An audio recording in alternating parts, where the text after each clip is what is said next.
ਵਾਹਿਗੁਰੂ ਜੀ ਕਾ ਖਾਲਸਾ, ਵਾਹਿਗੁਰੂ ਜੀ ਕੀ ਫਤਿਹ। ਜਗਤ ਛਤਰ ਤਖਤ ਦੇ ਮਾਲਕ, ਹਾਜ਼ਰਾ ਹਜ਼ੂਰ ਜ਼ਹਰਾ ਜ਼ਹੂਰ, ਸਰਬ ਕਲਾ ਸੰਪ੍ਰਤ ਸਤਿਗੁਰੂ ਧੰਨ ਧੰਨ ਸਾਹਿਬ ਸ੍ਰੀ ਗੁਰੂ ਗ੍ਰੰਥ ਸਾਹਿਬ ਜੀ ਮਹਾਰਾਜ, ਤਿਨਾਂ ਦੇ ਪਵਿੱਤਰ ਪਾਵਨ ਹਜ਼ੂਰੀ ਅੰਦਰ ਸਰਬੰਸ ਦਾਨੇ ਮਰਦ ਅਗੰਬੜੇ ਸ਼ਹਿਨਸ਼ਾਹ ਪਿਤਾ ਧੰਨ ਧੰਨ ਸਾਹਿਬ ਸ੍ਰੀ ਗੁਰੂ ਗੋਬਿੰਦ ਸਿੰਘ ਸਾਹਿਬ ਮਹਾਰਾਜ ਜੀ ਦੇ ਚਰਨ ਛੂਹ ਪ੍ਰਾਪਤ ਅਸਥਾਨ ਗੁਰਦੁਆਰਾ ਗੁਰੂਸਰ ਸ੍ਰੀ ਜਾਪਨੀ ਸਾਹਿਬ ਜੀ ਵਿਖੇ ਅੰਮ੍ਰਿਤ ਵੇਲੇ ਦੇ ਦੀਵਾਨਾਂ ਹਾਜ਼ਰੀ ਭਰ ਰਹੇ ਹਾਜ਼ਰੀਨ ਸਤ ਸੰਗੀ ਜਨੋ, ਬਹੁਤ ਵੱਡੇ ਭਾਗਾਂ ਵਾਲੇ ਹੋ ਜਿਨ੍ਹਾਂ ਨੇ ਸਤਿਗੁਰਾਂ ਦੇ ਚਰਨਾਂ 'ਚ ਪਹੁੰਚ ਕਰਕੇ ਇਸ ਤੋਂ ਪਹਿਲਾਂ ਹਜ਼ੂਰੀ ਰਾਗੀ ਜਥੇ ਪਾਸੋਂ ਅੰਮ੍ਰਿਤਮਈ ਬਾਣੀ ਸ੍ਰੀ ਆਸਾ ਜੀ ਦੀ ਵਾਰ ਦੇ ਸੰਪੂਰਨ ਕੀਰਤਨ ਬਹੁਤ ਪਿਆਰ ਭਾਵਨਾ ਸਤਿਕਾਰ ਸਹਿਤ ਸਰਵਣ ਕੀਤੇ ਹਨ। ਜਿੱਥੇ ਸੰਗਤ ਜੀ ਆਪ ਜੀ ਕੀਰਤਨ 'ਚ ਹਾਜ਼ਰੀ ਭਰ ਕੇ ਲਾਹੇ ਪ੍ਰਾਪਤ ਕਰ ਰਹੇ ਸੀ, ਉੱਥੇ ਚੱਲ ਰਹੀ ਲੜੀਵਾਰ ਸ਼ਬਦ ਦੀ ਵਿਚਾਰ ਸਰਵਣ ਕਰਨ ਦੇ ਲਈ ਵਿਸ਼ੇਸ਼ ਤੌਰ ਤੇ ਸਤਿਗੁਰਾਂ ਦੇ ਚਰਨਾਂ 'ਚ ਸੱਜ ਕੇ ਲਾਹੇ ਪ੍ਰਾਪਤ ਕਰਦੇ ਹੋ। ਵਿਚਾਰ ਚੱਲ ਰਹੀ ਹੈ ਵਾਰਾਂ ਤੇ ਵਧੀਕ ਬਾਣੀ ਦੇ ਅੰਦਰੋਂ ਭੋਗ ਦੇ ਸ਼ਲੋਕਾਂ 'ਚੋਂ ਕੱਲ ਦੇ ਦੀਵਾਨਾਂ ਤੱਕ ਰੱਬਾਂ ਨੇ 20 ਨੰਬਰ ਸ਼ਲੋਕ ਤੱਕ ਵਿਚਾਰ ਸਰਵਣ ਕੀਤੀ ਹੈ। ਉਸ ਤੋਂ ਅਗਲੇ ਸ਼ਲੋਕ 'ਚ ਮਹਾਰਾਜ ਕੀ ਬਖਸ਼ਿਸ਼ ਵਰਤਾ ਰਹੇ ਹੈ। ਆਪਾਂ ਨੇ ਬੜੇ ਪਿਆਰ ਦੇ ਨਾਲ ਵਿਚਾਰ ਨਾਲ ਜੁੜਨਾ ਹੈ ਜੀ। ਵਿਚਾਰ ਆਰੰਭ ਕਰਨ ਤੋਂ ਪਹਿਲਾਂ ਗੁਰੂ ਚਰਨਾਂ 'ਚ ਹਾਜ਼ਰੀ ਲਵਾਈ, ਉਚਾਰਨ ਕਰੋ ਜੀ। ਵਾਹਿਗੁਰੂ ਜੀ ਕਾ ਖਾਲਸਾ, ਵਾਹਿਗੁਰੂ ਜੀ ਕੀ ਫਤਿਹ। ਸਤਨਾਮ ਵਾਹਿਗੁਰੂ ਸਾਹਿਬ ਜੀ। ਜਿਹਵਾ ਗੁਣ ਗੋਬਿੰਦ ਭਇਓ, ਕਰਨ ਸੁਣੋ ਹਰਿ ਨਾਮ। ਸਤਿਗੁਰੂ ਬਖਸ਼ਿਸ਼ ਕਰਦੇ ਨੇ, ਹੇ ਮਨੁੱਖ ਹੇ ਪ੍ਰਾਨੀ, ਭਾਈ ਰਸਨਾ ਤੋਂ ਵਾਹਿਗੁਰੂ ਨੂੰ ਜਾਪ।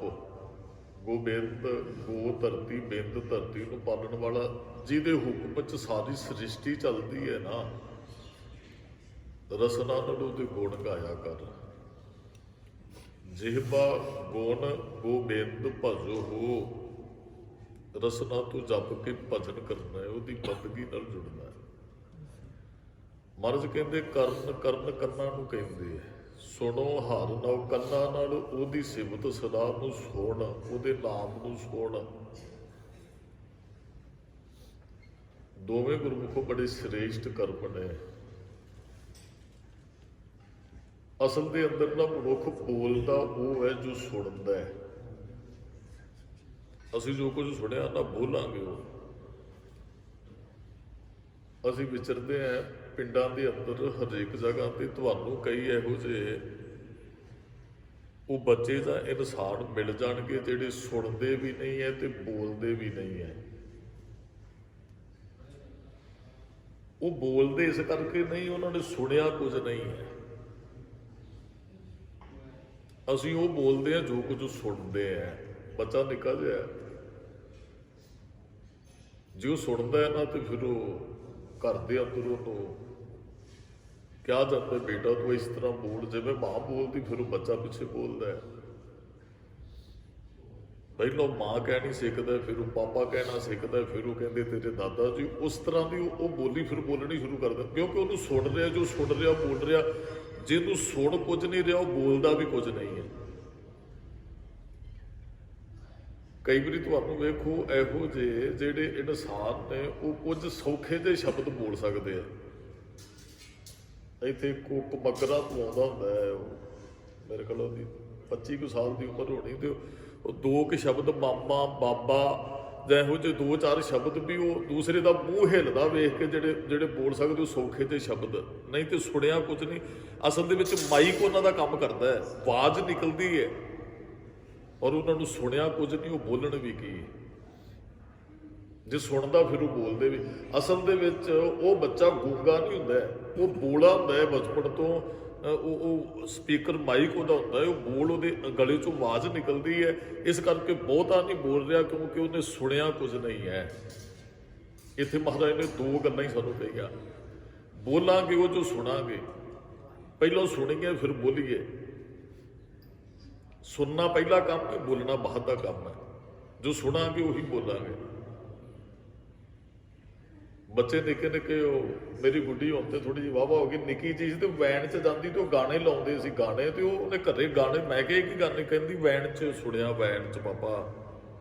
ਮੈਂ ਕਿਹਾ ਵੀ ਮੈਂ ਉਹਨੂੰ ਫਿਰ ਆਖਿਆ, ਮੈਂ ਕਿਹਾ ਵੀ ਇਹ ਗਲਤ ਗੱਲ ਹੈ, ਬੱਚਿਆਂ ਨੂੰ ਕੀਰਤਨ ਸੁਣਾਓ।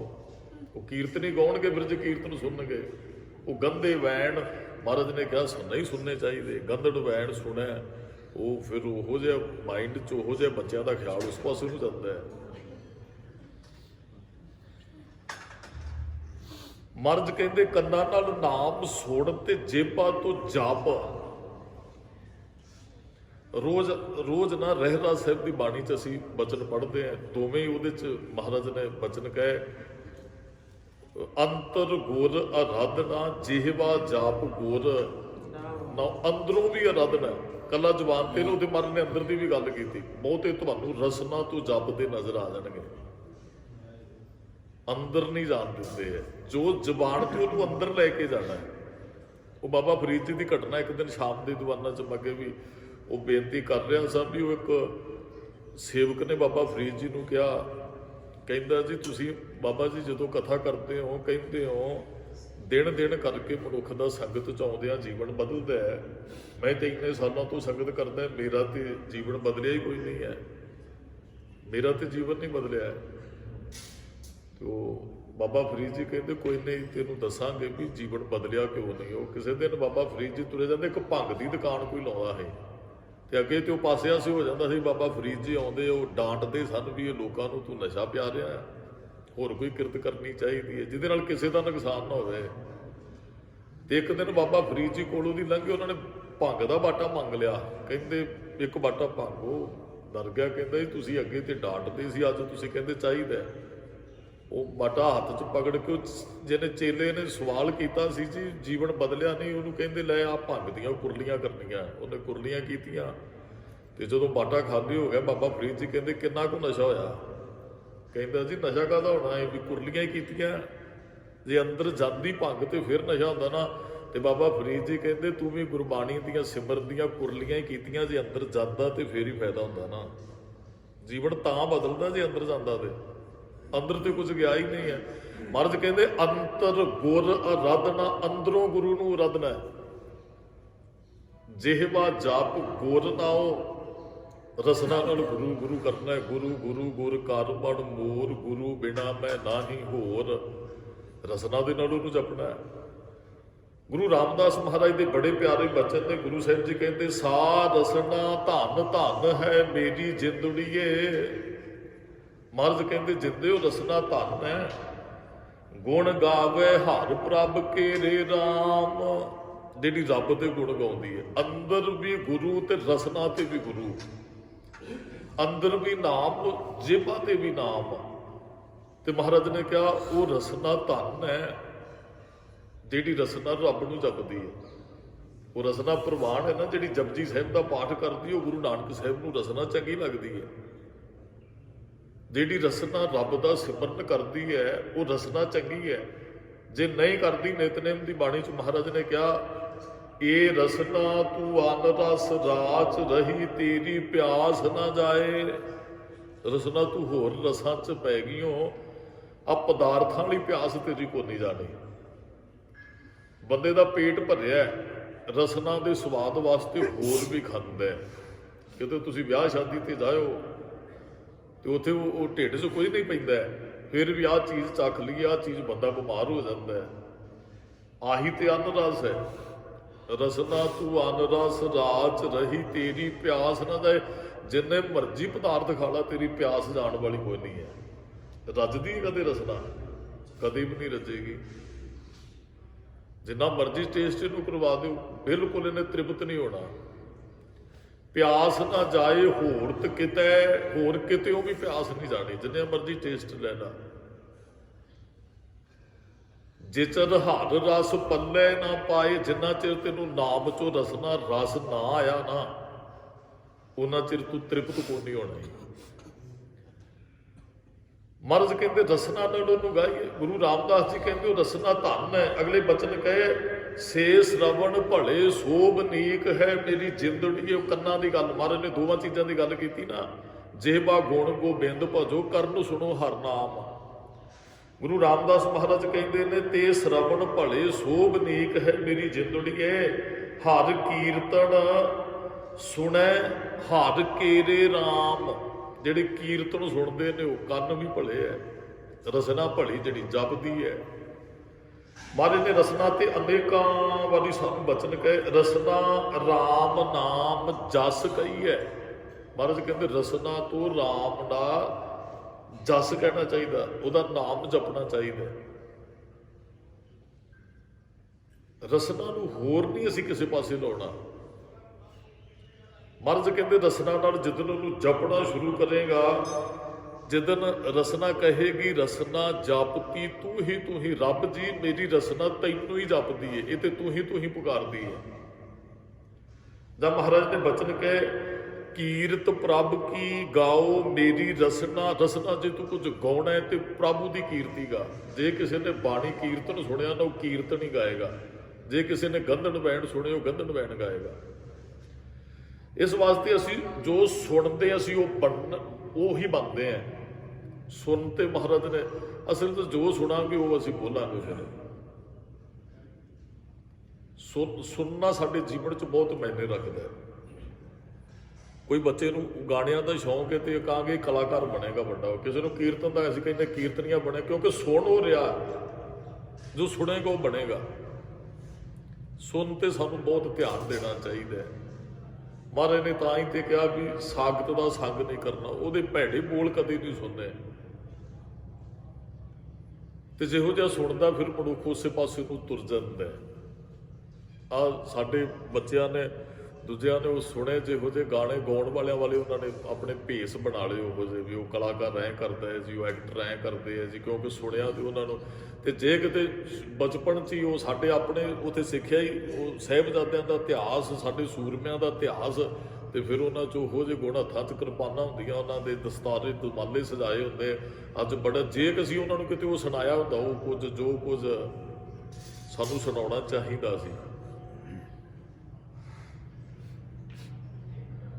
ਦਾਸ ਨੇ ਬਹੁਤ ਵਾਰੀ ਬੇਨਤੀ ਕੀਤੀ, ਕੋਈ ਕਲਾਕਾਰ ਗਾਣਾ ਕੱਢ ਦਿੰਦੇ, ਉਹਨੂੰ ਮਿੰਟਾਂ ਸਕਿੰਟਾਂ 'ਚ ਲੱਖਾਂ ਵਿਊ ਮਿਲਦੇ ਨੇ, ਉਹ 5 ਮਿੰਟ ਦੇ ਗਾਣੇ 'ਚ ਕਰੋੜਾਂ ਰੁਪਈਏ ਕਮਾ ਕੇ, ਕਿਉਂਕਿ ਸੁਣਨ ਵਾਲੇ ਬਹੁਤ ਹੈ।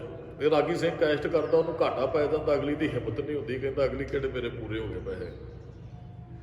ਚੀਜ਼ ਉਹ ਸਾਨੂੰ ਬਾਜ਼ਾਰ 'ਚੋਂ ਮਿਲੇਗੀ ਜਿਹਦੇ ਗਾਹਕ ਜ਼ਿਆਦਾ ਹੋਣਗੇ। ਜੇ ਅਸੀਂ ਸੁਣਨਾ ਛੱਡ ਦਈਏ, ਕਲਾਕਾਰੀ ਖਤਮ ਹੈ। ਅਸੀਂ ਸੁਣਦੇ ਹੈ, ਉਹ ਹੋਰ ਗੰਧੜ ਵੈਣ ਗਾਉਂਦੇ, ਹੋਰ ਜਿਹੋ ਜਿਹਾ ਕੁਝ ਮਨੁੱਖ ਸੁਣਨਾ ਚਾਹੁੰਦੇ ਉਹੋ ਜਿਹਾ ਫਿਰ ਉਹ ਗਾਉਣਾ ਸ਼ੁਰੂ ਕਰਦੇ ਆ। ਜੇ ਅਸੀਂ ਬੁਰਾ ਸੁਣਨਾ ਛੱਡ ਦਈਏ ਫਿਰ ਤੇ ਬੁਰਾ ਕੁਝ ਗਾਏਗਾ ਵੀ ਨਹੀਂ। ਆ ਕਿਸਾਨੀ ਅੰਦੋਲਨ 'ਚ ਨਾ ਬਹੁਤ ਉਹ ਚਲੋ ਬੜੇ ਵਧੀਆ ਕਲਾਕਾਰਾਂ ਨੇ ਉੱਥੇ ਯੋਗਦਾਨ ਵੀ ਪਾਇਆ, ਤੇ ਉਹ ਲੋਕ ਇਸ ਪਾਸੇ ਸੁਣਨ ਲੱਗ ਪਏ ਸਨ, ਚੰਗਾ ਕੁਝ ਸੁਣਨ ਲੱਗ ਪਏ। ਔਰ ਹੁਣ ਫਿਰ ਦੂਸਰੇ ਪਾਸੇ ਨੂੰ ਮਹਾਰਾਜ ਕਹਿੰਦੇ ਰਸਨਾ ਨਾਲ ਗਾ ਤੇ ਕੰਨਾਂ ਨਾਲ ਸੁਣ। ਉਸ ਪ੍ਰਮਾਤਮਾ ਦੇ ਗੁਣ ਗਾ ਤੇ ਸੁਣ। ਕੀਰਤ ਪ੍ਰਭ ਕੀ ਗਾਓ ਮੇਰੀ ਰਸਨਾ ਕੀਰਤ। ਜਿਹੜੇ ਗਾਉਣ ਅਸੀਂ ਗਾਏ ਨਹੀਂ, ਜਿਹੜੇ ਗਾਉਣ ਲੱਗ ਪਏ ਉਹਨਾਂ ਨੇ ਫਿਰ ਕਿਹਾ ਜਿਹਵਾ ਏਕ ਕਵਣ ਗੁਣ ਕਹੀਏ। ਕਿੰਨੇ ਕੁ ਗੁਣ ਉਹਨਾਂ ਨੇ ਗਾਏ ਹੋਣਗੇ। ਜਿਨ੍ਹਾਂ ਨੂੰ ਇਹ ਗੱਲ ਵੀ ਤੇਰੇ ਗੁਣ ਬੜੇ, ਗਾਉਂਦੇ ਤੇ ਐ ਪਰ ਸਾਡੀ ਤੇ ਜੀਭਾ ਹੀ ਇੱਕ ਹੈ।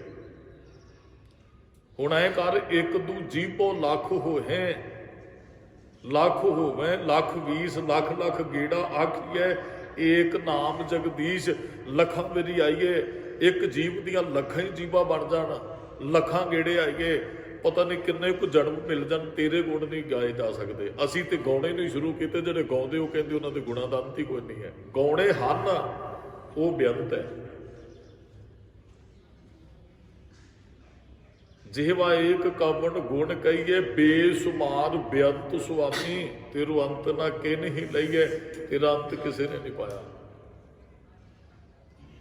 ਹਾਂ, ਰਸਨਾ ਤੋਂ ਅਸੀਂ ਗਾਉਣਾ। ਜਿਹੜੇ ਨਹੀਂ ਗਾਉਂਦੇ, ਗੁਰੂ ਸਾਹਿਬ ਨੂੰ ਕਹਿਣਾ ਪਿਆ ਰਸਨਾ ਜਪੈ ਨਾ ਨਾਮ, ਤੇਲ ਤੇਲ ਕਰ ਕਟੀਏ। ਕਹਿੰਦੇ ਨਿੱਕੇ ਨਿੱਕੇ ਕਰਕੇ ਵੱਢ ਦੇਣੀ ਚਾਹੀਦੀ ਜਿਹੜੀ ਜ਼ੁਬਾਨ ਜਪਦੀ ਨਹੀਂ ਹੈ।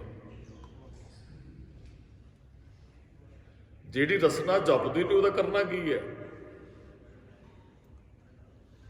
ਜਿਹੜੀ ਅਨ ਰਸ ਰਾਚ ਰਹੀ ਹੈ, ਮਹਾਰਾਜ ਨੇ ਰਸਨਾ ਵੈਸੇ ਜਪਣ ਵਾਸਤੇ ਸਾਨੂੰ ਦਿੱਤੀ ਹੈ।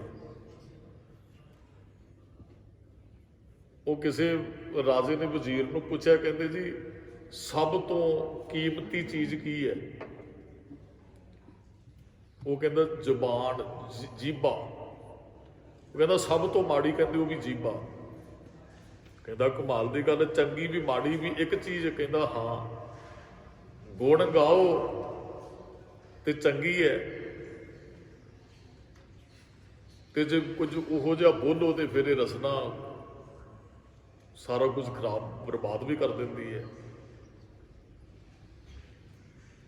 ਇਸ ਕਰਕੇ ਮਹਾਰਾਜ ਨੇ ਕਿਹਾ ਰਸਨਾ ਨਾਲ ਗਾ ਤੇ ਕੰਨਾਂ ਨਾਲ ਸੁਣ ਰੱਬ ਦੇ ਗੁਣਾਂ ਨੂੰ। ਇਹ ਰੱਬ ਨੇ ਸਰੀਰ ਜਪਣ ਵਾਸਤੇ ਦਿੱਤਾ ਹੈ, ਰਸ ਭੋਗਣ ਵਾਸਤੇ ਨਹੀਂ। ਹਾਂ, ਇਸ ਗੱਲ ਦੀ ਹੁਣ ਸਾਨੂੰ ਸਮਝ ਨਹੀਂ ਹੈ ਸਰੀਰ ਕਿੰਨਾ ਕੁ ਕੀਮਤੀ ਹੈ। ਜਿੱਦਣ ਸਾਡੇ ਹੱਥੋਂ ਨਿਕਲ ਗਿਆ ਨਾ, ਫਿਰ ਸਾਨੂੰ ਇਹਦੀ ਕੀਮਤ ਦਾ ਪਤਾ ਲੱਗਣਾ, ਫਿਰ ਕਰ ਕੁਝ ਨਹੀਂ ਸਕਾਂਗੇ। ਜਾਂ ਜਿਹੜੇ ਮਨੁੱਖ ਬਿਮਾਰ ਨੇ, ਜਿਨ੍ਹਾਂ ਦਾ ਕੋਈ ਅੰਗ ਪੈਰ ਕੱਟਿਆ ਗਿਆ, ਜਾਂ ਉਹਨਾਂ ਤੋਂ ਕਿਤੇ ਪੁੱਛੋ ਵੀ ਇਹ ਸਰੀਰ ਕਿੰਨਾ ਕੁ ਕੀਮਤੀ ਹੈ। ਮਹਾਰਾਜ ਇਸੇ ਕਰਕੇ ਕਹਿੰਦੇ ਸਰਵਣੀ ਸੁਣੀਏ ਰਸਨਾ ਗਾਈਏ, ਹਿਰਦੇ ਧਿਆਈਏ ਸੋਈ। ਹਿਰਦੇ ਦੇ ਕਰਕੇ ਉਹਨੂੰ ਰੱਬ ਨੂੰ ਜਪਣਾ ਚਾਹੀਦਾ ਹੈ। ਰੱਬ ਨੇ ਜ਼ੁਬਾਨ ਦਿੱਤੀ ਹੈ, ਮਹਾਂਪੁਰਖ ਇਹੀ ਗੱਲ ਕਿਹਾ ਕਰਦੇ ਹੋ, ਤੈਨੂੰ ਜੀਭਾ ਰੱਬ ਨੇ ਲਾਈ ਹੈ, ਜਪਦਾ ਕਿਉਂ ਨਹੀਂ ਹੈ? ਕੋਈ ਰਸ ਚੱਖਣ ਵਾਸਤੇ ਥੋੜੀ ਹੈ। ਅਸੀਂ ਨੇਕਾਂ ਤਰ੍ਹਾਂ ਦੀ ਜ਼ੁਬਾਨ ਨੂੰ ਰਸ ਲਾਏ ਹੋਏ ਨੇ। ਰਸਾਂ 'ਚ ਖਚ ਤੇ ਰੱਬ ਦਾ ਨਾਮ ਨਹੀਂ ਜਪਦੀ ਹੈ। ਮਹਾਰਾਜ ਕਹਿੰਦੇ ਭਲਿਆ ਜਪਣ ਵਾਸਤੇ ਤੂੰ ਆਇਆ, ਜੇ ਹੁਣ ਜਪੇਗਾ ਨਹੀਂ ਤੇ ਫਿਰ ਤੈਨੂੰ ਪ੍ਰਮਾਤਮਾ ਦੀ ਵੀ ਪ੍ਰਾਪਤੀ ਨਹੀਂ ਹੈ। ਫਿਰ ਉਸ ਵਾਹਿਗੁਰੂ ਦੇ ਨਾਲ ਤੇਰੀ ਸਾਂਝ ਨਹੀਂ, ਫਿਰ ਉਸ ਵਾਹਿਗੁਰੂ ਦੇ ਨਾਲ ਤੂੰ ਕਦੇ ਵੀ ਨਹੀਂ ਜੁੜ ਸਕਦਾ ਜੇ ਉਸ ਪ੍ਰਮਾਤਮਾ ਦੇ ਗੁਣਾਂ ਨੂੰ ਤੂੰ ਨਹੀਂ ਗਾਉਣਾ।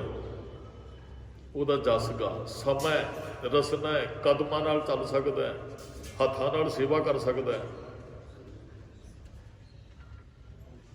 ਜਦੋਂ ਇਹ ਸਰੀਰ ਨਾ ਰਿਹਾ, ਤੰਦਰੁਸਤੀ ਨਾ ਰਹੀ, ਫਿਰ ਕੀ ਕਰੇਗਾ? ਜਬ ਲਗ ਜਰਾ ਰੋਗ ਨਹੀਂ ਆਇਆ, ਜਬ ਲਗ ਕਾਲ ਗ੍ਰਸੀ ਨਹੀਂ ਕਾਇਆ। ਮਹਾਰਾਜ ਕਹਿੰਦੇ ਉਹਨਾਂ ਚਿਰ ਉਸ ਪਰਮਾਤਮਾ ਨੂੰ ਭਜੋ ਗੋਬਿੰਦ, ਭੂਲ ਮਤ ਜਾਹੂ ਮਾਨਸ ਜਨਮ ਕਹੇ ਹੀ ਲਓ।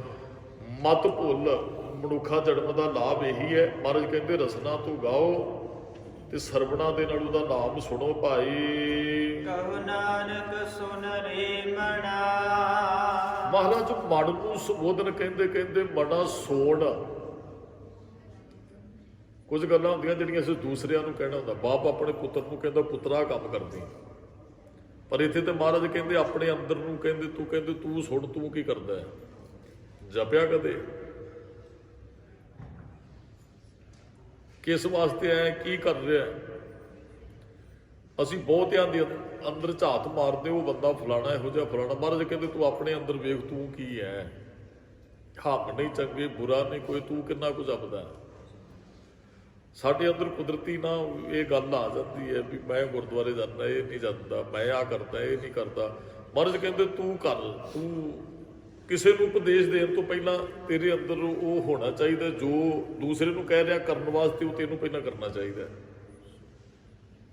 ਤੇ ਮਹਾਰਾਜ ਨੇ ਇੱਥੇ ਬਚਨ ਕਹੇ, ਕਹੋ ਨਾਨਕ ਸੁਣ ਰੇ ਮਨਾ, ਹੇ ਮਨਾ ਧਿਆਨ ਨਾਲ ਸੁਣ। ਪਰ ਹੈ ਨਾ ਜਮ ਕੈ ਨਾਮ। ਜੇ ਰਸਨਾ ਨਾਲ ਗਾਏਗਾ, ਕੰਨਾਂ ਨਾਲ ਉਹਦੀ ਸਿਫਤ ਸਲਾਹ ਸੁਣੇਗਾ, ਤੇ ਮਹਾਰਾਜ ਕਹਿੰਦੇ ਪਰੈ ਨਾ ਜਮ ਕੈ ਧਾਮ। ਧਾਮ ਘਰ ਨੂੰ ਕਹਿੰਦੇ ਜਮਾਂ ਤੇ ਘਰ ਨਹੀਂ ਜਾਏਗਾ। ਜਮ ਕਾਮ ਕ੍ਰੋਧ ਲੋਭ ਮੋਹ ਹੰਕਾਰ ਵੀ ਹੈ। ਮੰਨ ਲਓ ਜਿਹੜਾ ਉਹਨੂੰ ਗੁਰਬਾਣੀ ਨੂੰ ਗਾਏਗਾ, ਗੁਰੂ ਸਾਹਿਬ ਦੇ ਉਪਦੇਸ਼ ਦੀ ਕਮਾਈ ਕਰੇਗਾ, ਉਹ ਵਕਾਰਾਂ ਤੋਂ ਜ਼ਰੂਰ ਬਚੇਗਾ।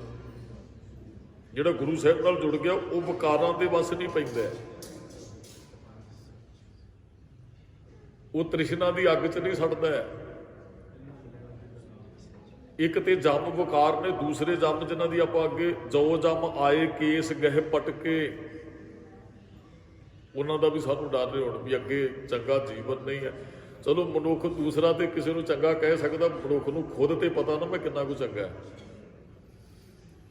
ਤੇ ਫਿਰ ਇਹ ਵੀ ਡਰ ਵੀ ਅੱਗੇ ਸਜ਼ਾ ਵੀ ਮਿਲਣ ਵਾਲੀ ਹੈ, ਇੱਥੇ ਕੋਈ ਸ਼ੁਭ ਕਰਮ ਨਹੀਂ ਕੀਤਾ ਹੈ। ਅਸੀਂ ਇਸ ਦੁੱਖ ਸੁੱਖ ਤੋਂ ਉੱਪਰ ਉੱਠ ਸਕਦੇ ਹਾਂ, ਪਰ ਸਾਡੇ ਕੋਲ ਗਿਆਨ ਨਹੀਂ ਹੈ। ਸਾਡੀ ਸੁਰਤ ਉੱਥੇ ਜਾ ਸਕਦੀ ਜਿੱਥੇ ਦੁੱਖ ਵੀ ਨਹੀਂ ਹੈ, ਸੁੱਖ ਵੀ ਨਹੀਂ ਹੈ। ਅਸੀਂ ਨਿਜ ਘਰ ਮਹਿਲ ਪਾਵੋ ਸੁਖ ਸਹਿਜੇ, ਬੋਹਰ ਨਾ ਹੋਏਗੋ, ਫਿਰ ਉੱਥੇ ਤੱਕ ਜਾ ਸਕਦੇ ਆ, ਪਰ ਉਹਦੀ ਉਡਾਰੀ ਸੁਰਤ ਦੀ ਮਾਰਨੀ ਪਏਗੀ। ਉਹ ਗਿਆਨ ਹੈ। ਉਹ ਇੱਕ ਕਿਤੇ ਨਾ ਸਾਧੂ ਤੁਰਿਆ ਜਾਂਦਾ ਸੀ, ਨਾਲ ਚੇਲੇ ਸਨ, ਤੇ ਉਹ ਰਸਤੇ 'ਚ ਜਾਂਦੇ ਕੀ ਵੇਖਦੇ ਵੀ ਕਿਤੇ ਜੰਗਲ ਨੂੰ ਅੱਗ ਲੱਗੀ ਸੀ। ਉਹ ਦਰਖਤ ਤੇ ਸੜੇ ਨੇ, ਇੱਕ ਪੰਛੀ ਤੋਤਾ ਮਰਿਆ ਪਿਆ ਹੋਇਆ, ਉਹਨੂੰ ਸੂਆ ਕਿਹਾ, ਉੱਥੇ ਲਿਖਣ ਵਾਲੇ ਸੂਆ ਤੋਤੇ ਨੂੰ ਕਹਿੰਦੇ ਆ। ਉਹ ਮਰਿਆ ਪਿਆ, ਚੇਲਿਆਂ ਨੇ ਕਿਹਾ ਜੀ ਚਲੋ ਦਰਖਤ ਨੂੰ ਤੇ ਅੱਗ ਲੱਗ ਗਈ, ਦਰਖਤ ਨੂੰ ਤੇ ਅੱਗ ਲੱਗ ਗਈ, ਇਹ ਪੰਛੀ ਨਹੀਂ ਸੀ ਮਰਨਾ ਚਾਹੀਦਾ, ਇਹ ਤੇ ਉੱਡ ਸਕਦਾ ਸੀ ਖੱਪਸਾਨੇ ਦੇ। ਉਹ ਸਾਧੂ ਨੇ ਆਪਣੇ ਚੇਲਿਆਂ ਨੂੰ ਗਿਆਨ ਦਿੱਤਾ ਵੀ ਗੁਰੂ ਦੀ ਜੀਵਨ 'ਚ ਜ਼ਰੂਰਤ ਹੈ, ਇਹਦੇ ਕੋਲ ਖੰਭ ਸਨ ਪਰ ਇਹਨੇ ਉਡਾਰੀ ਭਰਨੀ ਨਹੀਂ ਸਿੱਖੀ ਹੈ। ਉਹ ਫਿਰ ਸਾਧੂ ਦਾਦਾ ਕਹਿੰਦਾ ਨਿੱਕੇ ਜਿਹੇ ਨੂੰ ਨਾ ਇਹਨੂੰ ਪਿੰਜਰੇ 'ਚ ਕੈਦ ਕਰ ਦਿੱਤਾ। ਇਹ ਪਿੰਜਰੇ 'ਚ ਹੀ ਰਿਹਾ ਜਿੰਨਾ ਚਿਰ ਰਿਹਾ। ਉਹ ਜਿਹਨੇ ਪਿੰਜਰੇ 'ਚ ਕੈਦ ਕੀਤਾ ਨਾ, ਉਹਦਾ ਕੋਈ ਰਿਸ਼ਤੇਦਾਰ ਆ ਗਿਆ, ਚਲੋ ਉਹ ਦਇਆਵਾਨ ਸੀ, ਉਹਨੇ ਕਿਹਾ, ਉਹਨੂੰ ਕਿਹਾ ਵੀ ਇਹ ਪੰਛੀ ਨੂੰ ਇਹ ਤੇ ਪਾਪ ਹੈ ਪਿੰਜਰੇ 'ਚ ਕੈਦ ਕਰਨਾ, ਜਿਹੜਾ ਯਾਦ ਹੈ ਉਹਨੂੰ ਕੈਦ ਕਰਨਾ ਤੇ ਪਾਪ ਹੈ। ਚਲੋ ਉਹਨੇ ਉਹਨੂੰ ਸਮਝਾਇਆ ਵੀ ਇਹਨੂੰ ਤੋਤਾ ਹੈ, ਇਹਨੂੰ ਯਾਦ, ਕਿਉਂਕਿ ਉਹ ਬਚਪਨ ਤੋਂ ਹੀ ਉਹਨੇ ਕੈਦ ਕੀਤਾ ਸੀ ਪਿੰਜਰੇ ਦੇ ਅੰਦਰ। ਉਹ ਰਿਸ਼ਤੇਦਾਰ ਨੂੰ ਕਹਿੰਦਾ ਚੱਲ ਤੂੰ ਇਹਨੂੰ ਯਾਦ ਕਰਵਾ ਦੇ। ਉਹਨੇ ਕੀ ਕੀਤਾ, ਤੋਤੇ ਨੂੰ ਪਕੜਿਆ ਤੇ ਉਹਨੇ ਆਪਣੇ ਪਿੰਡ ਨੂੰ ਜਾਣਾ ਸੀ, ਰਸਤੇ 'ਚ ਜੰਗਲ ਆਉਂਦਾ ਸੀ, ਤੇ ਉਹਨੇ ਉਹ ਦਰਖਤ ਦੇ ਉੱਪਰ ਲਿਜਾ ਕੇ ਬਿਠਾ ਦਿੱਤਾ। ਥੱਲੇ ਤੇ ਬਿਠਾਇਆ ਨਹੀਂ ਵੀ ਚਲੋ ਕੋਈ ਹੋਰ ਜਾਨਵਰ ਨਾ ਇਹਨੂੰ ਖਾ ਦੇ। ਉਹਨੇ ਦਰਖਤ ਦੇ ਉੱਪਰ ਬਿਠਾ ਦਿੱਤਾ ਵੀ ਚਲੋ ਇੱਥੇ ਆਪਣਾ ਤੁਰ ਫਿਰ ਲੈਂਦਾ ਸੀ, ਉਹ ਉੱਡਣ ਦੀ ਉਹਦੇ ਕੋਲ ਤਾਕਤ ਨਹੀਂ। ਉਹ ਫਿਰ ਉਹਨੂੰ ਜੰਗਲ ਨੂੰ ਅੱਗ ਲੱਗ ਗਈ, ਦੂਸਰੇ ਪੰਛੀ ਉੱਡ ਗਏ, ਉਹ ਉੱਥੇ ਹੀ ਬੈਠਾ ਰਿਹਾ, ਉਹ ਸੜ ਗਿਆ, ਕਿਉਂਕਿ ਉਹਦੇ ਪਰਾਂ 'ਚ ਤਾਕਤ ਨਹੀਂ ਸੀ। ਉਹਨੇ ਫਿਰ ਬੜੇ ਪਿਆਰ ਨਾਲ ਸਮਝਾਇਆ ਫਕੀਰ ਨੇ, ਸਾਧੂ ਨੇ ਆਪਣੇ ਚੇਲਿਆਂ ਨੂੰ, ਕਹਿਣ ਲੱਗੇ ਗੁਰੂ ਸਾਨੂੰ ਉੱਡਣਾ ਸਿਖਾਉਂਦਾ ਹੈ, ਇਹਨੂੰ ਗੁਰੂ ਕੋਈ ਨਹੀਂ ਮਿਲਿਆ, ਇਹ ਬਚਪਨ ਤੋਂ। ਉਹ ਫਿਰ ਜੀਵਨ ਨਾਲ ਉਹ ਗੱਲ ਟੁਕਾਈ ਵੀ ਅਸੀਂ ਲਿਵ ਛੁੜਕੀ ਲੱਗੀ ਤ੍ਰਿਸ਼ਨਾ ਮਾਇਆ ਪਰ ਵਰਤਾਇਆ। ਇਹੋ ਜਿਹੇ ਮਾਇਆ ਮੋਹ 'ਚ ਫਸ ਜਾਂਦੇ ਆ। ਮਨੁੱਖ ਆਕਾਸ਼ ਦੀਆਂ ਉਡਾਰੀਆਂ ਮਾਰ ਸਕਦਾ ਪਰ ਇਹਨੂੰ ਉੱਡਣਾ ਹੀ ਨਹੀਂ ਆਉਂਦਾ, ਬਚ ਸਕਦਾ। ਅਸੀਂ ਤ੍ਰਿਸ਼ਨਾ ਦੀ ਅੱਗ 'ਚੋਂ, ਤੋਤਾ ਸੜ ਗਿਆ, ਅਸੀਂ ਤ੍ਰਿਸ਼ਨਾ ਦੀ ਅੱਗ 'ਚ ਜੀਵ ਸੜ ਸਕਦਾ। ਜੀਵ ਤੇ ਪਰਮੇਸ਼ਰ ਰੂਪ ਹੈ, ਮਨ ਤੂੰ ਜੋਤ ਸਰੂਪ ਹੈ, ਆਪਣਾ ਮੂਲ ਪਛਾਣ। ਅਸੀਂ ਉਡਾਰੀ ਮਾਰ ਸਕਦੇ, ਇਹ ਗੱਲ ਦਾ ਗਿਆਨ ਨਹੀਂ ਸਾਡੇ ਕੋਲ। ਅਸੀਂ ਉਡਾਰੀ ਮਾਰ ਸਕਦੇ ਹਾਂ।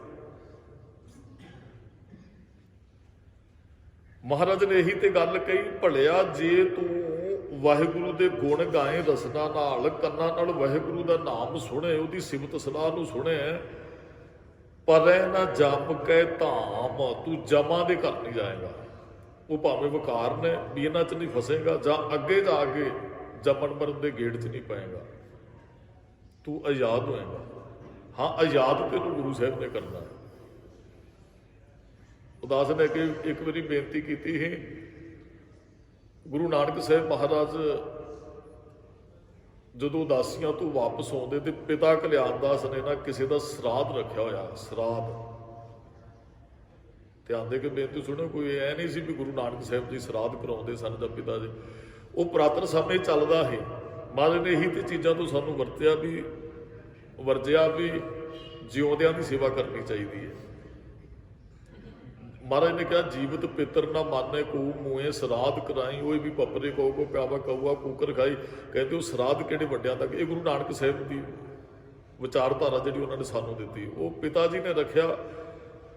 ਉਹ ਮਹਾਰਾਜ ਆਏ ਕਹਿਣ ਲੱਗੇ ਪਿਤਾ ਜੀ ਇਹ ਕੀ ਕਰ ਰਹੇ ਹੋ? ਕਹਿੰਦੇ ਪਿਤਰਾਂ ਨੂੰ ਖੁਸ਼ ਕਰ ਰਹੇ ਆ। ਪਿਤਰ ਦਾ ਜਠੇਰੇ ਉਹਨਾਂ ਨੂੰ ਕਿਹਾ ਜਾਂਦਾ, ਜਿਹੜੇ ਚਲੇ ਗਏ ਉਹਨਾਂ ਨੂੰ ਜਠੇਰੇ ਕਿਹਾ ਜਾਂਦਾ ਹੈ। ਉਹ ਗੁਰੂ ਨਾਨਕ ਸਾਹਿਬ ਮਹਾਰਾਜ ਕਹਿੰਦੇ ਤੁਹਾਨੂੰ ਪਤਾ ਹੈ ਪਿਤਾ ਜੀ ਉਹ ਕਿੱਥੇ ਹੈ? ਕਹਿੰਦਾ ਜੀ ਇਸ ਗੱਲ ਦੀ ਤੇ ਖਬਰ ਨਹੀਂ ਹੈ, ਪਰ ਅਸੀਂ ਸ਼ੁਰੂ ਤੋਂ ਇਹੀ ਚੱਲਦਾ ਹੁੰਦਾ ਹੈ ਵੀ ਅਸੀਂ ਉਹਨੂੰ ਪ੍ਰਸ਼ਾਦਾ ਪਾਣੀ ਇੱਥੇ ਛਕਾਇਆ ਵੀ ਉਹ ਵੱਡਿਆਂ ਤੱਕ ਪਹੁੰਚਦਾ। ਹੁਣ ਲਾੜੀਆਂ ਬਾਣੀ 'ਚ ਮਹਾਰਾਜ ਨੇ ਗੱਲ ਕਹੀ ਵੀ ਨਾ ਜਲ ਲੇਫ ਧੁਲਾਈਆਂ ਨਾ ਭੋਜਨ ਪ੍ਰਕਾਰੋ ਆ। ਜਦੋਂ ਮਨੁੱਖ ਦੀ ਮੌਤ ਹੋ ਜਾਂਦੀ ਕੋਈ ਲੇਫ ਧਲਾਈ ਉਹਦੇ ਕੰਮ ਨਹੀਂ ਆਉਂਦੀ ਹੈ, ਨਾ ਕੋਈ ਭੋਜਨ। ਇਹ ਸਰੀਰ ਦੀ ਲੋੜ ਹੈ। 1000 ਬੰਦਾ ਅਸੀਂ ਜਾ ਕੇ ਸਰੀਰ ਦਾ ਸੰਸਕਾਰ ਕਰਦੇ ਮੰਜਾ ਬਿਸਤਰਾ ਫਿਰ ਦਿੱਤੀ ਜਾਂਦੇ, ਇਸ ਤੋਂ ਵੱਡੀ ਅਗਿਆਨਤਾ ਕੀ ਹੋ ਸਕਦੀ ਹੈ? ਜਿਹਦਾ ਅਸੀਂ 1000 ਬੰਦੇ ਨੇ ਸੰਸਕਾਰ ਕਰ ਦਿੱਤਾ ਉਹਦਾ ਪ੍ਰਸ਼ਾਦਾ ਫਿਰ ਛਕਾਈ ਜਾਂਦੇ, ਇਸ ਤੋਂ ਵੱਡੀ ਅਗਿਆਨਤਾ ਕੀ ਹੋ ਸਕਦੀ ਹੈ? ਮਹਾਰਾਜ ਨੇ ਉਹ ਬਚਨ ਕਹਿੰਦੇ ਪਿਤਾ ਜੀ ਤੁਹਾਡੇ ਤੋਂ ਮੰਗਿਆ ਕਿਸੇ ਨੇ ਕੁਝ ਵੀ ਤੁਸੀਂ ਉਹਨਾਂ ਨੂੰ ਦੇ ਰਹੇ ਹੋ? ਕਹਿੰਦੇ ਜੀ ਨਹੀਂ ਮੰਗਿਆ ਤੇ ਨਹੀਂ ਹੈ। ਮਹਾਰਾਜ ਕਹਿੰਦੇ ਫਿਰ ਤੇ ਫਜ਼ੂਲ ਹੈ। ਹਾਂ ਕਿਸੇ ਨੂੰ ਛਕਾਓ ਲੋੜਵੰਦ ਨੂੰ, ਉਹਦਾ ਢਿੱਡ ਭਰ ਸਕਦਾ ਹੈ, ਉਹ ਰੱਜ ਸਕਦਾ ਹੈ, ਪਰ ਤੁਸੀਂ ਇਹਨਾਂ ਨੂੰ ਛਕਾ ਕੇ ਜੇ ਕਹੋ ਨਾ ਵੀ ਉੱਥੇ ਕੁਝ ਮਿਲੇਗਾ, ਪਿਤਾ ਜੀ ਇਹ ਬਿਲਕੁਲ ਨਹੀਂ, ਕਰਮਕਾਂਡ ਹੈ। ਆ ਜੀਵਤ ਪਿੱਤਰ ਨਾ ਮਹਾਰਾਜ ਨੇ ਕਿਹਾ ਜੋ ਉਹਦੇ ਮਾਂ ਪਿਓ ਨੂੰ ਕੋਈ ਪੁੱਛਦਾ ਨਹੀਂ ਤੇ ਮਗਰੋਂ ਮਾਲ ਪੂੜਿਆਂ ਦਾ ਲੰਗਰ ਲਾ ਦਿੰਦੇ ਆ। ਫਿਰ ਕਹਿੰਦਾ ਨਹੀਂ, ਉਹ ਕਈ ਵਾਰੀ ਬਾਪ ਤੇ ਬਾਪ ਨੂੰ ਕਹਿੰਦਾ ਨਾਨਕ ਤੂੰ ਸਿਆਣਾ ਹੈ, ਸਾਡੇ ਨਾਲੋਂ ਸ਼ੁਰੂ ਤੋਂ ਹੀ ਚੱਲਦੀ ਆਈ ਹੈ, ਆਈ ਤੇ ਮਹਾਰਾਜ ਨੇ ਖਤਮ ਕੀਤਾ ਜੋ ਸ਼ੁਰੂ ਤੋਂ ਚੱਲਦੇ ਆਇਆ। ਗੁਰੂ ਜੋ ਦੱਸਦਾ ਉਹ ਮਰਿਆਦਾ ਹੈ, ਉਹ ਰੀਤ ਤੇ ਰਸਮ ਨਹੀਂ ਹੈ। ਹਾਂ ਰੀਤ ਕਿਤੇ ਚੱਲਦੀ ਹੋ ਸਕਦੀ ਹੈ, ਰਸਮ ਕਿਤੇ ਨਿਭਾਈ ਜਾ ਸਕਦੀ ਹੈ। ਅਸੀਂ ਰੀਤ ਤੇ ਰਸਮ ਨਿਭਾਉਣ ਵਾਲੇ ਨਹੀਂ, ਅਸੀਂ ਮਰਿਆਦਾ ਨੂੰ ਪਾਲਣ ਵਾਲੇ ਹਾਂ। ਸਾਡੇ ਕੋਲ ਮਰਿਆਦਾ ਗੁਰੂ ਗ੍ਰੰਥ ਸਾਹਿਬ 'ਚ ਵੀ ਹੈ, ਪੰਥ ਦੀ ਮਰਿਆਦਾ ਰਹਿਤ ਮਰਿਆਦਾ ਵੀ ਹੈ, ਸਾਡੇ ਕੋਲ ਰਹਿਤ ਨਾਮੇ ਵੀ ਹੈ। ਅਸੀਂ ਜਿਸ ਤਰੀਕੇ ਨਾਲ ਆਪਣੇ ਕਾਰਜ ਕਰਨੇ ਆ ਜਾਂ ਜਿਵੇਂ ਅਸੀਂ ਜੀਵਨ ਜਿਉਣਾ ਉਹ ਗੁਰਬਾਣੀ ਸਮਝਾਉਂਦੀ ਹੈ। ਨਾਨਕ ਤੂੰ ਜ਼ਿਆਦਾ ਸਿਆਣਾ ਹੈ। ਮਹਾਰਾਜ ਕਹਿੰਦੇ ਤੁਸੀਂ ਬਾਪ ਹੋ, ਗੱਲ ਪਿਤਾ ਜੀ ਸਿਆਣੇ ਦੀ ਨਹੀਂ, ਗੱਲ ਗਿਆਨ ਦੀ ਹੈ, ਵੀ ਗਿਆਨ ਹੋਣਾ ਚਾਹੀਦਾ ਸਾਡੇ ਕੋਲ। ਉਹ ਫਿਰ ਕਵੀ ਸੰਤੋਖ ਸਿੰਘ ਨੇ ਜਿਹੜੇ ਬੋਲ ਕੇ ਕਹਿੰਦੇ ਵੀ ਜਿਨ੍ਹਾਂ ਦਾ ਭੋਜਨ ਕਰਵਾ ਰਹੇ ਹੋ ਤੁਹਾਨੂੰ ਮਿਲਾ ਦਈਏ, ਉਹ ਕਿੱਥੇ ਹੈ ਜਿਨ੍ਹਾਂ ਦੀ ਯਾਦ 'ਚ ਕਹਿੰਦੇ ਮਿਲਾਓ। ਉਹ ਕਵੀ ਜੀ ਨੇ ਕਿਹਾ ਮਹਾਰਾਜ ਨੇ ਹੱਥ ਪਕੜਿਆ ਆਪਣੇ ਬਾਪ ਜੀ ਦਾ, ਜਦੋਂ ਹੱਥ ਪਕੜਿਆ ਨਾ ਤੇ ਉਹਨੇ ਵਡੇਰਿਆਂ ਨੂੰ ਜਠੇਰਿਆਂ ਨੂੰ ਵੇਖਿਆ, ਪਿਤਾ ਕਲਿਆਣ ਦਾਸ ਨੇ ਕਿਸੇ ਚੀਜ਼ ਦੀ ਉਹਨਾਂ ਨੂੰ ਲੋੜ ਨਹੀਂ ਸੀ, ਕਿਸੇ ਚੀਜ਼ ਦੀ। ਵੈਸੇ ਜਿਹੜਾ ਤੇ ਕਵੀ ਜੀ ਕਹਿੰਦੇ ਉਹ ਸੱਚਖੰਡ 'ਚ ਸਨ, ਵੀ ਰੂਹਾਂ ਜਿਹੜੀਆਂ ਯਾਦ ਹੋ ਚੁੱਕੀਆਂ ਸਾਨੂੰ। ਉਹ ਸੁਰਤ ਗਈ ਜਦੋਂ ਪਿਤਾ ਕਲਿਆਣ ਦਾਸ ਦੀ ਉੱਥੇ, ਤੇ ਉਹ ਪੁੱਛਦੀ ਹੈ ਵੀ ਇੰਨੇ ਆਨੰਦ 'ਚ ਤੁਸੀਂ, ਵੀ ਸੰਸਾਰ ਤੇ ਉੱਥੇ ਦੁੱਖ ਹੈ, ਕਲੇਸ਼ ਹੈ, ਉੱਥੇ ਤੇ ਮਨੁੱਖ ਰੋਜ਼ ਉਹ ਤ੍ਰਿਸ਼ਨਾ ਦੀ ਅੱਗ 'ਚ ਸੜ ਰਹੇ ਨੇ, ਉੱਥੇ ਬੜਾ ਬੁਰਾ ਹਾਲ ਹੈ। ਆ ਜੀਵਨ ਇੱਕ ਦੁੱਖ ਹੀ ਹੈ ਗੁਰਮੁਖੋ। ਉਹ ਜੇ ਸਾਡੇ ਕੋਲ ਗਿਆਨ ਨਹੀਂ ਹੈ ਤਾਂ ਉਹ ਤਾਂ ਹੀ ਇੱਕ ਭਗਤ ਨੇ ਪੀਲੂ ਨੇ ਕਿਹਾ ਸੀ, ਕਹਿੰਦਾ ਅਸਾਂ ਨਾਲੋਂ ਸੇਬ ਭਲੇ ਜੰਮਦਿਆਂ ਮਰ ਗਏ। ਉਹ ਕਹਿਣ ਦਾ ਉਹਦਾ ਕਾਰਨ ਇਹ ਸੀ ਵੀ ਐਵੇਂ ਦੁੱਖਾਂ ਕਲੇਸ਼ਾਂ ਦਾ ਸੰਸਾਰ ਹੀ ਹੈ। ਬੰਦਾ ਕਹਿੰਦਾ ਬੱਚਾ ਜਵਾਨ ਹੋ ਕੇ ਆਨੰਦ ਭੋਗਾਂਗੇ, ਫਿਰ ਥੋੜੀ ਜਿਹੀ ਵੱਡੀ ਉਮਰ ਔਰ ਪੁੱਤਰ ਬੱਚੇ ਹੋ ਗਏ, ਵਿਆਹ ਕੇ ਆਨੰਦ ਲਾਂਗੇ, ਉਹ ਕਰਦਾ ਕਿੱਥੇ ਆਨੰਦ ਆਉਂਦਾ? ਸਾਰੀ ਜ਼ਿੰਦਗੀ ਮਨੁੱਖ ਤਰਲੇ ਲੈਂਦਾ ਹੀ ਤੁਰ ਜਾਂਦਾ, ਬੰਧਨਾਂ 'ਚ ਪਿਆ ਹੀ ਤੁਰ ਜਾਂਦਾ। ਆਨੰਦ ਕਿੱਥੇ ਹੈ ਜੀਵਨ 'ਚ? ਆਨੰਦ ਤੇ ਗਿਆਨ ਕਰਕੇ ਆਉਣਾ ਹੈ ਵੀ ਜੋ ਕੁਝ ਹੋ ਰਿਹਾ ਮੈਂ ਆਨੰਦ 'ਚ ਰਹਿਣਾ, ਜੋ ਕੁਝ ਹੋਣਾ ਹੀ ਹੈ, ਮੈਂ ਆਨੰਦ 'ਚੋਂ ਦੁੱਖ ਸੁੱਖ 'ਚ ਬਿਰਤੀ ਇੱਕ ਕਰ ਲੈਣੀ। ਇਹ ਗੁਰੂ ਤੋਂ ਗਿਆਨ ਮਿਲਦਾ ਜੀ, ਸਾਰਿਆਂ ਕੋਲ ਨਹੀਂ ਹੈ। ਉਹ ਕਹਿੰਦੇ ਜੀ ਜ਼ਰੂਰਤ ਨਹੀਂ ਹੈ ਸਾਨੂੰ ਕਿਸੇ ਚੀਜ਼ ਦੀ। ਹੁਣ ਗਿਆਨ ਵੇਖਿਆ, ਕਈ ਵਾਰੀ ਕੁਝ ਗੱਲਾਂ ਹੁੰਦੀਆਂ ਕਿਹਾ ਨਹੀਂ, ਉਹ ਫਿਰ ਪ੍ਰੈਕਟੀਕਲ ਵਿਖਾਉਣਾ ਪੈਂਦਾ। ਮਹਾਰਾਜ ਨੇ ਬਹੁਤ ਵਾਰੀ ਕਿਹਾ, ਕਹਿੰਦੇ ਬੋਲ ਕੇ ਗਿਆਨ ਦਈਏ ਕਿ ਪ੍ਰੈਕਟੀਕਲ, ਤੇ ਜਿਹੜੇ ਭਰਮ 'ਚ ਪਏ ਸਾਨੂੰ ਕਹਿੰਦੇ ਜੀ ਪ੍ਰੈਕਟੀਕਲ ਵਿਖਾਓਗੇ ਤੇ ਸਮਝ ਜ਼ਿਆਦਾ ਛੇਤੀ ਲੱਗੇਗੀ। ਉਹ ਜਦੋਂ ਵੇਖਿਆ ਵੀ ਇਹਨਾਂ ਨੂੰ ਤਾਂ ਕਿਸੇ ਚੀਜ਼ ਦੀ ਲੋੜ ਨਹੀਂ, ਅਸੀਂ ਐਵੇਂ ਉੱਥੇ ਮਾਲ ਪੂੜਿਆਂ ਦਾ ਲੰਗਰ ਲਾਈ ਫਿਰਦੇ ਥੱਲੇ। ਚਲੋ ਉਹਦੇ ਸੱਚਖੰਡ ਸਾਨੂੰ ਹੁਣ ਮੰਨ ਲਓ ਕੋਈ ਸਰੀਰ ਤੁਰ ਜਾਂਦਾ ਹੈ, ਸਾਨੂੰ ਕੀ ਪਤਾ ਕਿਹੜੀ ਜੋਨੀ 'ਚ ਪਿਆ। ਅਸੀਂ ਜਿਹੜਾ ਲੰਗਰ ਲਾ ਰਹੇ ਕੀ ਪਤਾ ਉਹ ਖਾ ਹੀ ਨਾ ਸਕਦਾ ਹੋਵੇ।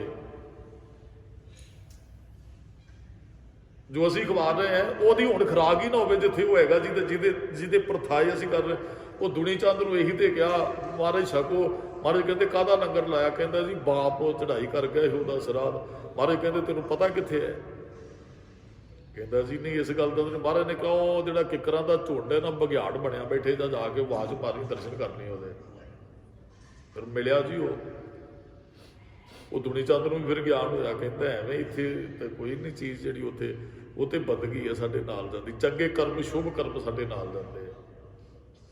ਆ ਵਿਕਾਰ ਰੂਪੀ ਜਮਾਂ ਤੋਂ ਵੀ ਮਨੁੱਖ ਬਚਦੇ, ਅੱਗੇ ਵੀ ਸੁਤੰਤਰ ਹੈ ਮਨੁੱਖ। ਆਤਮਾ ਵਿੱਚ ਦੁਨੀਆ ਸੇਵਕ ਪਾਈਏ ਤਾਂ ਦਰਗਾਹ ਬੈਸਣ ਪਾਈਏ। ਹੁਣ ਕਹਿੰਦੇ ਉਹ ਵਡੇਰਿਆਂ ਜਠੇਰਿਆਂ ਨੇ ਪੁੱਛਿਆ ਪਿਤਾ ਕਲਿਆਣ ਦਾਸ ਨੂੰ। ਪਿਤਾ ਕਲਿਆਣ ਦਾਸ ਨੇ ਪਹਿਲਾਂ ਪੁੱਛਿਆ ਇਸ ਆਨੰਦ ਚ ਕਦੋਂ ਤੋਂ? ਪ੍ਰਹਿਲਾਦ ਜਨ ਕੇ 21 ਕੋਲੋਂ ਉਧਾਰੇ।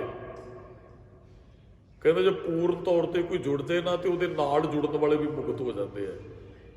ਪਰਿਵਾਰ ਗਿਣ ਲਓ, ਸਿੱਖ ਗਿਣ ਲਓ, ਚੇਲੇ ਰੂਪ ਚ ਗਿਣ ਲਓ, ਜਿਨ੍ਹਾਂ ਨੂੰ ਗਿਆਨ ਦੇ ਦਿੰਦੇ ਗੁਰੂ, ਉਹ ਸਾਰੇ ਮੁਕਤ ਹੋ ਜਾਂਦੇ। ਆਪ ਮੁਕਤ ਕਰੇ ਸੰਸਾਰ ਦਾ। ਅਸੀਂ ਬਚਨ ਪੜ੍ਹਦੇ ਨਾਰਾਇਣ ਨਰਪਤ ਨਮਸਕਾਰੈ, ਐਸੇ ਗੁਰ ਕੋ ਬਲ ਬਲ ਜਾਈਏ, ਆਪ ਮੁਕਤ ਮੋਹੇ। ਉਹ ਆਪ ਮੁਕਤ ਹੈ, ਸਾਨੂੰ ਮੁਕਤ ਕਰਨ ਦੀ ਸਮਰੱਥਾ ਰੱਖਦਾ ਹੈ। ਐਸ ਆਨੰਦ ਚ ਕਦੋਂ ਤੋਂ? ਪਿਤਾ ਕਲਿਆਣ ਦਾਸ ਦੀ ਰੂਹ ਨੇ ਪੁੱਛਿਆ। ਕਹਿੰਦੇ ਜਦੋਂ ਤੋਂ ਤੇਰੇ ਘਰੇ ਨਾਨਕ ਨੇ ਜਨਮ ਲਿਆ। ਕਮਾਲ ਹੋ ਗਈ।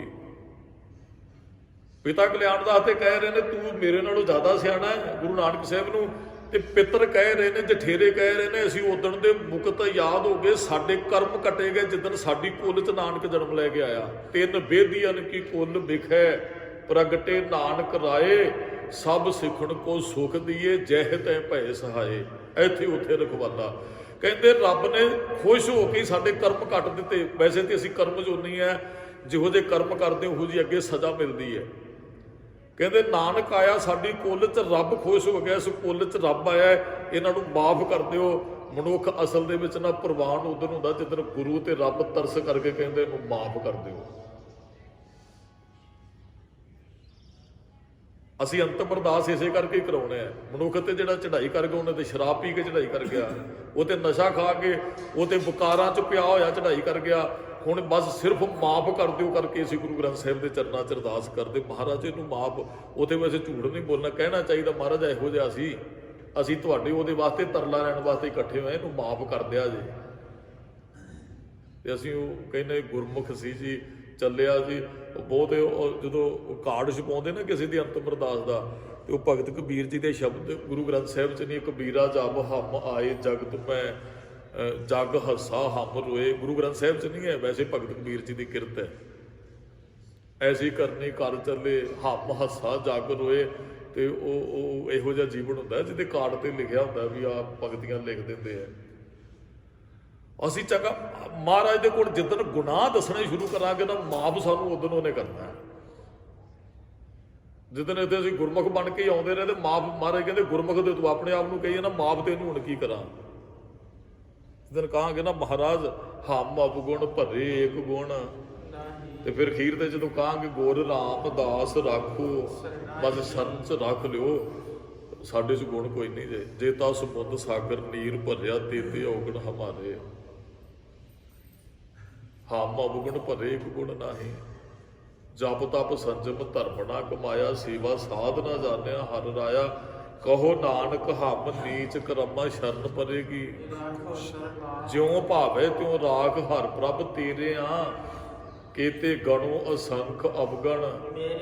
ਪਰ ਅਸੀਂ ਤੇ ਇੱਥੇ ਉਹ ਆਪਣੇ ਆਪ ਨੂੰ ਬੜਾ, ਮੇਰਾ ਜੀਵਨ ਬੜਾ ਚੰਗਾ ਹੈ। ਮਰਜ਼ ਕਹਿੰਦੇ ਬਖਸ਼ਿਆ ਜਾਏਗਾ। ਉਹ ਗੁਰੂ ਨਾਨਕ ਸਾਹਿਬ ਮਹਾਰਾਜ ਨੇ ਵਿਖਾਇਆ ਵੀ ਉਹ ਜਿਹੜੇ ਉਹ ਕਹਿੰਦੇ ਸਾਨੂੰ ਬਖਸ਼ੇ ਗਏ, ਅਸੀਂ ਗੁਰੂ ਨਾਨਕ ਸਾਹਿਬ ਸਾਡੀ ਕੁੱਲ ਚ ਆਏ। ਪਿਤਾ ਕਲਿਆਣ ਦਾਸ ਨੂੰ ਸੋਝੀ ਆ ਗਈ, ਕਹਿਣ ਲੱਗੇ ਜੀਵਨ ਇੱਥੇ ਆਉਣ ਲਈ ਜੀਵਨ ਚੰਗਾ ਚਾਹੀਦਾ। ਉਹ ਫਿਰ ਗੁਰੂ ਨਾਨਕ ਸਾਹਿਬ ਨੇ ਹੱਥ ਛੱਡਿਆ ਜੀ, ਪਿਤਾ ਕਲਿਆਣ ਦਾ ਸੁਰਤ ਵਾਪਸ ਮੁੜੀ, ਅੱਖਾਂ ਨਮ ਹੋ ਗਈਆਂ ਪਿਤਾ ਕਲਿਆਣ ਦਾਸ ਦੀਆਂ। ਗੁਰੂ ਨਾਨਕ ਸਾਹਿਬ ਪੁੱਛਦੇ, ਕਹਿੰਦੇ ਬਾਪੂ ਜਿਨ੍ਹਾਂ ਨੂੰ ਮਿਲ ਕੇ ਆਏ ਕਿਸੇ ਚੀਜ਼ ਦੀ ਲੋੜ ਹੈ? ਕਹਿੰਦਾ ਨਾ ਬੇਟਾ, ਉੱਥੇ ਤੇ ਆਨੰਦ ਹੈ। ਤੇ ਅੱਖਾਂ ਭਰ ਕੇ ਨਾ ਪਹਿਲੇ ਦਿਨ ਕਵੀ ਸੰਤੋਖ ਸਿੰਘ ਕਹਿੰਦੇ 8 ਦਿਨ ਸਰੀਰ ਛੱਡਣ ਤੋਂ ਪਹਿਲਾਂ ਪਿਤਾ ਕਲਿਆਣ ਦਾਸ ਨੇ ਗੁਰੂ ਨਾਨਕ ਸਾਹਿਬ ਨੂੰ ਮੱਥਾ ਟੇਕਿਆ ਸੀ। ਮੈਨੂੰ ਪੁੱਤ ਮਾਫ ਕਰਦੀ, ਮੈਂ ਤੈਨੂੰ ਪੋਤੀ ਸਮਝਦਾ ਰਿਹਾ, ਅੱਜ ਮੈਨੂੰ ਖਬਰ ਹੋ ਗਈ ਤੂੰ ਤੇ ਰੱਬ ਸੰਸਾਰ ਤੇ ਆਇਆ। ਪੁੱਤਰ ਮੈਨੂੰ ਉੱਥੇ ਕਦੋਂ ਭੇਜੋਗੇ ਜਿੱਥੇ ਉਹ ਸਾਡੇ ਵੱਡੇ ਨੇ? ਮਹਾਰਾਜ ਕਹਿੰਦੇ ਪਿਤਾ ਜੀ 8 ਦਿਨ ਦਾ ਤੁਹਾਡੇ ਕੋਲ ਸਮਾਂ, 8 ਦਿਨਾਂ ਨੂੰ ਤੁਸੀਂ ਉੱਥੇ ਹੀ ਚਲੇ ਜਾਣਾ। ਇਹ ਇੱਕ ਅਵਸਥਾ ਦਾ ਨਾਮ ਹੈ ਜੀ। ਆਨੰਦ ਆਨੰਦ ਸਭ ਕੋ ਕਹੇ, ਆਨੰਦ ਗੁਰੂ ਤੇ ਜਾਣਿਆ। ਉੱਥੇ ਸਰੀਰ ਨਹੀਂ ਪਹੁੰਚਦਾ, ਉੱਥੇ ਰੂਹ ਪਹੁੰਚਦੀ। ਉਹ ਰੂਹ ਇੱਥੇ ਵੀ ਸੱਚਖੰਡ 'ਚ ਹੈ। ਜਿਹਨੇ ਉੱਥੇ ਸੱਚਖੰਡ ਦਾ ਆਨੰਦ ਮੰਨਦਾ, ਜਿਹੜਾ ਇੱਥੇ ਨਰਕ ਭੋਗਦਾ ਉਹਨੂੰ ਸੱਚਖੰਡ ਦੱਸੋ ਕਿਵੇਂ ਹੈ। ਇੱਥੇ ਵੀ ਸੱਚਖੰਡ ਬਣ ਜਾਂਦਾ ਹੈ ਸੁਰਤ ਕਰਕੇ। ਨਾਨਕ ਬੱਧਾ ਘਰ ਤਹਾਂ ਜਿੱਥੇ ਮਿਰਤ ਨਾ ਜਨਮ। ਉਸ ਘਰ 'ਚ ਧਾਮ ਦੇ ਅਰਥ ਮਹਾਰਾਜ ਨੇ ਪਹਿਲਾਂ ਕਿਹਾ ਨਾ, ਧਾਮ ਉਸ ਘਰ 'ਚ ਚਲੇ ਜਾਈਏ। ਨਿਜ ਘਰ ਮਹਿਲ ਪਾਵੋ ਸੁਖ ਸਹਿਜੇ, ਬੋਰ ਨਾ ਹੋਵੇ। ਫਿਰ ਉੱਥੇ ਕੋਈ ਦੁੱਖ ਕਲੇਸ਼ ਵਹਿਮ ਸਹਿਮ ਝੋਰਾ ਤ੍ਰਿਸ਼ਨਾ ਨਹੀਂ ਹੈ। ਆਨੰਦ ਹੈ, ਉਹ ਉਸ ਅਵਸਥਾ ਦਾ ਨਾਮ ਹੈ। ਜਦੋਂ ਆਨੰਦ 'ਚ ਚਲੇ ਗਏ ਨਾ, ਮਹਾਰਾਜ ਕਹਿੰਦੇ ਫਿਰ ਜੰਮ ਕੇ ਧਾਮ ਨਹੀਂ ਪਏਗਾ। ਨਾ ਕਿਸੇ ਅਗਲੇ ਜਮਾਂ ਦੀ ਡਰਨ ਦੀ ਲੋੜ, ਅਗਲੇ ਜਮਾਂ ਤੋਂ ਨਾ ਵਿਕਾਰਾਂ ਤੋਂ ਡਰਨ ਦੀ ਜ਼ਰੂਰਤ ਹੈ। ਮਨੁੱਖ ਇੱਥੇ ਵਿਕਾਰਾਂ ਤੋਂ ਸੁਤੰਤਰ ਹੋ ਗਿਆ, ਰੱਬ ਦੇ ਘਰ ਬੇਪਰਵਾਹ ਹੋ ਕੇ ਵਿਚਰਿਆ। ਰੇ ਰੇ ਦਰਗਾਹ ਕਹੇ ਨਾ ਕੋ, ਆਓ ਬੈਠ ਆਦਰ ਸ਼ੁਭ ਦੇਉ। ਵਿੱਚ ਦੁਨੀਆ ਸੇਵਕ ਮਾਈਏ ਦਾਸ ਨੇ ਪਹਿਲਾਂ ਭਗਤੀ ਪੜ੍ਹੀ। ਇੱਥੇ ਜੀਵਨ ਚੰਗਾ ਬਣ ਗਿਆ, ਇੱਥੇ ਤੂੰ ਸੁਤੰਤਰ ਹੋ ਗਿਆ, ਯਾਦ ਹੋ ਗਿਆ, ਵਿਕਾਰਾਂ ਨੂੰ ਜਿੱਤ ਲਿਆ। ਰੱਬ ਦੇ ਘਰ ਪ੍ਰਵਾਨਗੀ, ਮਹਾਰਾਜ ਕਹਿੰਦੇ ਸਤਿਕਾਰ ਮਿਲੇਗਾ, ਪਿਆਰ ਮਿਲੇਗਾ ਉੱਥੇ ਵੀ। ਇਹੀ ਮਹਾਰਾਜ ਨੇ ਅੱਜ ਬਚਨ ਸਾਡੇ ਨਾਲ ਸਾਂਝੇ ਕੀਤੇ। ਜੀਭਾ ਗੁਣ ਗੋਬਿੰਦ ਭਜੋ, ਕਰਨ ਸੁਣੋ ਹਰ ਨਾਮ। ਕਹੋ ਨਾਨਕ ਸੁਣ ਰੇ ਮਨਾ, ਪਰੈ ਨਾ ਜਮ ਕੇ ਧਾਮ। ਜਮਾਂ ਦੇ ਘਰ ਨਹੀਂ ਜਾਏਗਾ, ਤੇਰੀ ਆਤਮਾ ਪ੍ਰਮਾਤਮਾ 'ਚ ਲੀਨ ਹੋਏਗੀ ਜਦੋਂ ਸੰਸਾਰ ਤੋਂ ਜਾਏਗਾ। ਜੀਭਾ ਨਾਲ ਜਪਿਆ ਕਰ, ਕੰਨਾਂ ਨਾਲ ਵਾਹਿਗੁਰੂ ਦੇ ਨਾਮ ਨੂੰ ਸੁਣ। ਭੁੱਲਾਂ ਚੁੱਕਾਂ ਦੀ ਖਿਮਾ ਜੀ।